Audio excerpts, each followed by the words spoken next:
This is the Global Podcast Network, where executives and professionals connect, share, and inspire. Stay tuned for the conversations that drive success.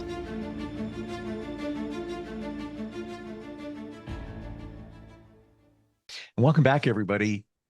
I've said this before so many times here on this program, and I'm going to say it again because it's so important. We have all suffered a trauma and or many. And if you say, yeah, that's not me, everything was great in my life. Maybe it was, but you suffered trauma. And we're going to define that. And also how that trauma may be holding you back from living the life you want to live and how we can change that using hypnotherapy. He's a psychotherapist, counselor, and so much more. We're going to learn how hypnosis can really support the traumas you've experienced in your life, especially childhood. Bart Walsh joins us on the program. How are you doing today? Wonderful, Steve. Good to see you once again. You as well. Learned a lot last time we got together. Looking forward to the same today. And in my journey, and especially in the last, I want to say 4 years or so, looking into this, studying this, experiencing hypnotherapy, is it true we have all suffered trauma, and much of that trauma is holding us back from something that we want to do in our lives? I would say that most of us have experienced some kind of trauma at some point in our lives. And of course, trauma is on a continuum. There's very extreme situations and much milder situations. So we can spend a lot of time with the nitty gritty of how we define trauma, but let's just call it a powerful emotional experience, a kind of potentially destabilizing emotional experience. And it can, it can come from many sources and take place in many different ways. And depending on our developmental level, we're going to interpret trauma in different ways. For instance, what is traumatic for a 5-year-old is different than what is traumatic for a 25-year-old. But also, at the same point, you could have a child, I would imagine, suffer or endure something. I don't use the word suffer, experience something, and not even majorly traumatic, call it little t trauma. But then another child, fairly equal, rolls right off their shoulder, doesn't even make an impression. Exactly. Yeah. Yeah. So much of it is about perception and experience, and of course the environment that the child is in. If the child is in a caring environment and knows that there are people there to watch over him or her, that's going to be a lot different than a child that is in a scary environment most of the time. But isn't it also having the child's needs met? For example, let's go hypothetical. We have Johnny and Jimmy, and their parents are essentially the same. They get the same attention. There's lots of love in the family, but Jimmy needs a little more attention than Johnny, and he's not getting it, and he feels like he's not being heard, and he could be 4 years old, 5 years old, and now life continues, and that continues where it's not enough for him. Parents don't even know it. They're loving, they're present, all of that. It's just a different child, but Exactly. he carries that later in life. Mm-hmm. Yeah. It's needs not being met that does make a difference, and it's something that the person carries with him or her. Can you give an example? And this is all purely confidential, anonymous, all of that, where somebody you encountered has a challenge in their adult life, and then it was revealed or traced back to a situation in their childhood, a direct correlation, and you worked on that through hypnotherapy and had a beautiful outcome. Anything stand out for you? Yeah. Yeah, there's actually quite a few situations, but uh, one that comes to mind is a woman who very smart, very capable, but not really getting where she wanted to be in Mm, life and in her occupation. And It turned out that an experience she had as a child, well, let's say her mother was a real perfectionist and mm, was loving and caring, but very perfectionistic. hmm And so I think when this girl was 10 years old or so, she was in a contest and she did not win the contest. And I think she came in third place. And instead of getting praise for coming in third place, the message from her mother was that you're never going to win. You just mm. are not doing it right. And well, this basically became a belief in this woman's mind. And that belief, she wasn't holding it consciously, but what would happen is because she was very capable, she would achieve things. She'd get very close to where she wanted to be. And then somehow something would happen, usually because of something she did or did not do, to sabotage her. So this self-sabotage would happen often without intention.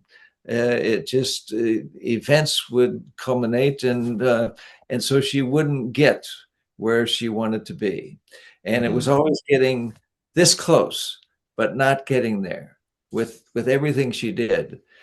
And we Mm. found out that this belief was at the source of it. And so once she retired that belief, there was a lot more freedom for her to really charge ahead. I've heard situations before of people who had similar beliefs that feeling that they're not good enough. They don't even know it. Might not even be fully aware of it, where there's a job opportunity. And if they move from one job to the other, they can make more money. That's exactly what they want to be doing. And they look at that job and say, this, they're not going to hire me. I know they gave me an interview and I got to go in on Tuesday. I'm never going to get it. Yeah, And guess what? Self-sabotage. They don't even know that they're doing it to themselves. They don't get the job. They perform poorly on the job interview because they have that mindset, which goes back to their exactly. childhood, Yeah. of something they may have heard, something that somebody has maybe said to them. Is it true, Bart, that it could be as simple as one comment that you heard as a child could hold you back from something pretty major later in life? Yeah, it could be. This is why it's so important to be very conscious of how we're communicating to children, Mm, the particular words we use, what we're saying, and trying to understand how the child is interpreting what we're saying. That makes the big difference yeah. Yeah. because a comment coming from somebody important in a child's life can make a tremendous amount of difference one way or the other. No parents thrown under the bus. However, I will say, with everything that I've learned, even having hypnotherapy and a little bit of a challenging childhood, for me, nothing major, but bullying, parents got divorced, etc. I look back at my kids, and I would have piloted a little bit differently. Nothing negative, but just the way I may have said things, or even just having fun, silly, goofy fun, making up fun little names and things like that, thinking of it differently as maybe it would be maybe it could have been interpreted in a different way. Now that I know that everything that a child hears and how they hear it is so important. And it could just take one thing. Now we're all talking about the subconscious here, where this stuff lies. Does the subconscious always look for proof? So let's say child hears something, you're not good enough. Yeah, yeah, third place. Come on, you could have done first. You've got it in you first place. There's one comment. Then it's the subconscious is always looking for proof of that. Typically the proof, if any proof comes, it's from evidence, it's from experience. Mm. Okay. The unconscious or subconscious will review all that it knows, all that it has experienced, and does this match, does this not match? Mm. And so it's more the conscious mind that's going to try to seek out evidence for what people say. Mm. The unconscious is going to search what it already has. It's amazing how the subconscious, it wants to support you and take care of you, and as I understand it, ultimately keep you safe. That's what this is all about. Mm-hmm. But at the Yeah. same time, it Mm-hmm. could be ruining your life in some regards because it's holding you back. Uh-huh. Yeah. Yeah, because it's working with what it has, and so this is one of the wonderful things about being able to communicate directly with the unconscious. It is possible to sometimes reorganize the material that's already there, restructure it in a way that's going to be beneficial, so Mm. that let's say some of the bad experiences aren't guiding behaviors, and some of the good experiences start to guide behaviors.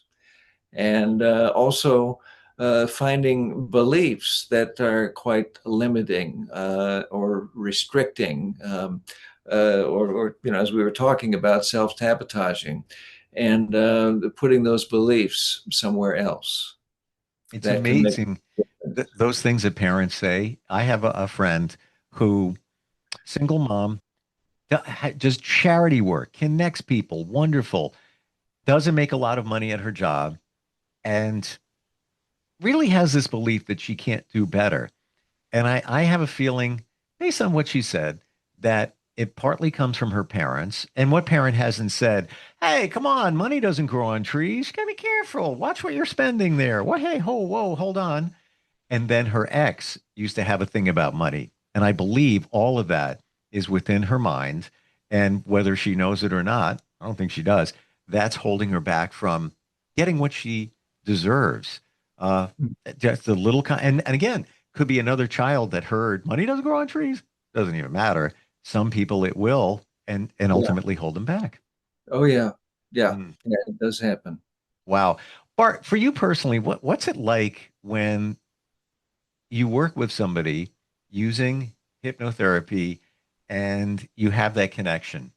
It all of a sudden the light bulb goes off and they realize, oh my gosh, I was, yeah, I was 6 years old. I see it now, how, that situation is holding me back from whatever it is now, getting on a plane or whatever. How does that feel for you when they have those aha moments? Well, it's quite exciting, and it's quite exciting just to find the the nugget, let's say, Mm. that has really seeded so much behavior, so much thinking, so much perception, and to find that nugget and then reposition the nugget so that it is not active in their experience. That's a big deal and very exciting. But then their response to that, their realization, oh, wow, this thing affected, and boom, they'll go on.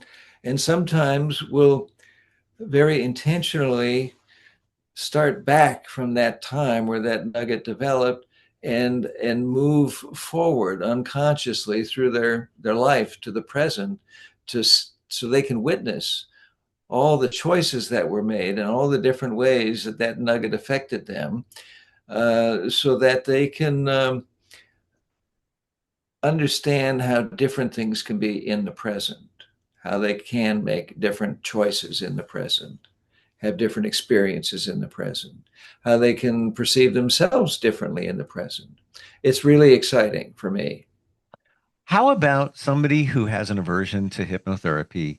You know, they finally understand it, that you're not controlling their mind. You're just allowing them to access their minds and find that little nugget. However, they might have a fear of, well, I don't know if I want to go back. I know some things that happened in my childhood. I'm afraid to feel pain. I don't want to feel sad. I don't know if I could do this, Bart. What's your advice to them? What would you want them to know? Well, I can tell them that if they work with their unconscious directly, that their unconscious wants them to have the safest and Mm, easiest experience possible, and that we can negotiate the terms with the unconscious, and, hmm, and so now some people still won't do it, and then what often works is I'll ask them, okay, how about if we just let your unconscious talk through your body so that you can get some direct answers from your unconscious before we uncover anything, before we do anything that might cause you some discomfort? And so quite often they'll agree to that. And I tell them, hmm. your unconscious has been communicating the whole time we've been talking right now. Did you know that? And I said, you haven't had to premeditate your head nods and head shakes, have you? And you haven't had to premeditate your hand flying up every time you say yeah, and the different characteristics that their body is demonstrating. I said, your unconscious has been communicating with us the whole time, so we can have some more direct communication with your unconscious. And what would you like to ask your unconscious now? Wow. And so that can be a nice opening. And so then they're going to get direct feedback. And there's other things that can help safeguard what's going on. And there was a woman I saw years ago who had, as she put it, she tried every avenue possible to try and figure out what is really uh, getting in the way, sabotaging her best interest, and locking her up at times with anxiety. And so she said that she did not really want to go uncover everything from the past, but she wanted to get past the obstacle. So anyway, she went into a trance, and when I questioned her unconscious, it said that this was not, she could not really handle the information consciously. There was something bad from the past, and so Wow. I asked that that the symptoms be resolved if when she was ready, she could understand what happened, and her unconscious could signal her when she was ready to understand. So it took several months before she was ready to understand this information, but in the meantime, the symptoms were resolved. Wow. I didn't know that you could negotiate. Yeah. Hmm. Yeah, yeah. So, and when she got the symptoms, her unconscious had resolved all of the emotion associated with this event from the past, so that she could understand it intellectually, and it had been blocked from her memory most of her life. But once the emotions were resolved, she could go through it more like reading a book. And here is what happened when you were this age. Amazing. Um, I feel for me, it was like watching a movie of my childhood. And then, pieces there could be a little bit sad here and there, bullying aspects and things like that. Uh-huh. But I almost felt slightly disconnected from it in terms of watching it as if it may have been a movie. Mm-hmm. Mm-hmm. Do people Yeah. describe that way to you? Yeah. Yeah. It's that way for a lot of people, Hmm. especially if they're visually inclined. And for other people, it's uh, well, it comes to them in different ways, and probably the most challenging way is for those that are very kinesthetically oriented, and so as they're reviewing history, sometimes they're feeling a lot of what happened, and the feelings may move through them quickly, but it's like muscle memory. Amazing. Um, I have to ask this question because I've heard this before that what we do in life, 90% of it or more is our subconscious piloting us. Only like, 8, 9%, whatever, um, is our conscious mind. In having this conversation right now, how is that even possible where most of it is the subconscious? Oh boy, how is it possible? Well, there, when I grew up, I was told that we only use 10% of our brain, Yeah, but not so, because we've learned since that there's so much complex information being transmitted all the time throughout the brain, and the neurons in the brain and the glial cells supporting the neurons in the brain are doing things all the time. And yeah, consciously, we've only got a small piece. We're only capable of having a small piece of everything that's going on, because there are some people that are, as you know, that are good at multitasking yeah, and carrying on several different things, three things at the same time. Many people are not, but imagine 1,000 things at the same time going on. We can't do that consciously, but unconsciously, wow, it's happening. right. It's just happening all the time. Pretty amazing. Um, and it can be done virtually anywhere. I've never had hypnotherapy in person with somebody. It's always been virtual, like we're doing right now in terms of Uh-huh. talking. How do we connect with you, Bart? Well, there's the website would be one way to get contact information. That's Affinity Counseling and Hypnosis.com. And there's also the phone number 503 And well, that'd be a good way to connect. Excellent. Thank you for the insight today. I'm still learning, like as we all are. Oh, we all are indeed. Yeah. Every day Yeah. is a new day as we access our subconscious.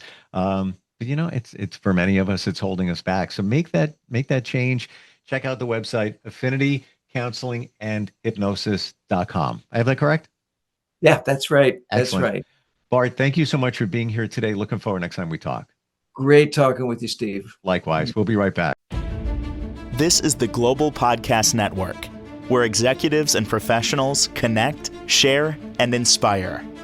Stay tuned for the conversations that drive success.